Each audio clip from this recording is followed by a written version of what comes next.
So when you're going through trying for a baby unsuccessfully over a long period of time, even a short period of time, some people start to get very distressed and upset quite quickly, especially if their friends all get pregnant very quickly. They start to become very very worried and upset and anxious.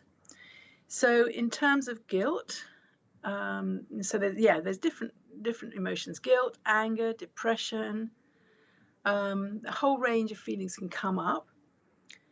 Guilt is one where women can somehow feel responsible for not getting pregnant. They feel it's something they've done or something they've not done, and they feel, and this is really sad, some women will blame themselves terribly, even though it's probably absolutely nothing to do with them or their body, but they can be very kind of down on themselves. It's my fault, it's my body's not responding, my body's rejecting the embryos, they've got these feelings of guilt and self-blame.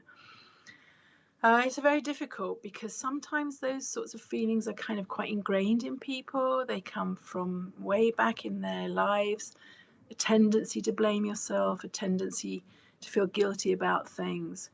And I guess maybe it would be helpful to talk to somebody, a professional, about it if you're feeling a lot of self-recrimination and self-blame, because it can be very painful. It's painful enough as it is without blaming yourself. It's like an additional, like I call a secondary pain. It's bad enough already without having to deal with feeling guilty. And people will say to their partners, I'm so sorry. I mean, men will say it to women, women will say it to men. Like if they have to have ICSI because it's a male sperm issue, the man will feel really bad. You've got to go through all of this. It's all my fault. You've got to go through all this treatment and it's my sperm and I feel so bad.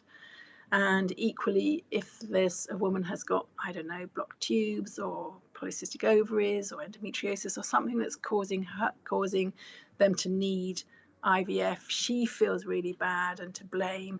So there's an awful lot of that going on. And I think, you probably just need to have self-compassion, really, and to just be kind to yourself and really stop being so harsh on yourself and accept that really and truly none of this is any of your doing. And it's a tricky thing because nobody ever did anything to cause their infertility. I mean, unless, I don't know, a chap took loads of steroids because he was doing bodybuilding and that's affected his sperm, or I don't know, a woman, I don't know, drinks heavily. I don't know. If there was some reason that was causing it, then fine. Then you might need to feel guilty and do something about it. That's a different matter. But if there's no reason, like it's unexplained infertility, or it's just something that you were born with, that you did nothing to deserve it, wasn't lifestyle issue, wasn't because you took loads of drugs when you were a teenager or you drank loads of alcohol or anything like that in your misspent youth, none of those things are any reason. And so I guess it's kind of letting yourself off the hook. There is another thing that some women feel guilty about, which is really tragic if they've had a termination in the past and they feel that they're being punished in some way. They feel guilty that they terminated that pregnancy, and so they somehow feel that they're maybe being punished for what they've done. And those feelings have to be kind of worked through very carefully and sensitively, because there can often be lots of deep feelings about something that somebody has done in the past, and that there has to be an understanding that, of why you did it, why you took the decision you made, and how it has got no relationship to what's happening 15 years later or something. So also anger is another feeling that people feel a lot. Angry at the world for mistreating them. you know, what we're doing this, why are you doing this to me, the universe, why are you treating me this way, a sense of injustice and unfairness, and, you know, that it's, why is it so easy for everybody else, and why is it so difficult for me? And people can feel very angry if there's an injustice. They can feel angry if they look at people young, you know, look at women who are maybe overweight, or if they are smoking, or they are drinking, or they take drugs and they're really unhealthy, they never eat a fresh vegetable, and yet they have babies regularly, you know, they can have lots of children. And that can make people very, very angry indeed, really angry. It's like, we're so healthy, we're doing everything right, and we can't get pregnant. And look at all of you out there, you're behaving, you're treating your children badly, and we would treat our children well. There's so much anger that can be caused. But the other thing I would say about anger is that it's like the other side. Like in grief, there's two sides to the coin, I always say. On one side, there's sorrow and sadness and tears and upset. And on the other side, there is anger and frustration and tetchiness and irritation. And they're both the same sides. And sometimes there are women who feel a lot of anger. They feel like road rage and anger with everybody, and irritated with their husbands and irritated with everyone, and angry all the time, but they very rarely cry. It's like they're on that one side of the coin, and I often encourage them maybe to try to release the tears, because if they're not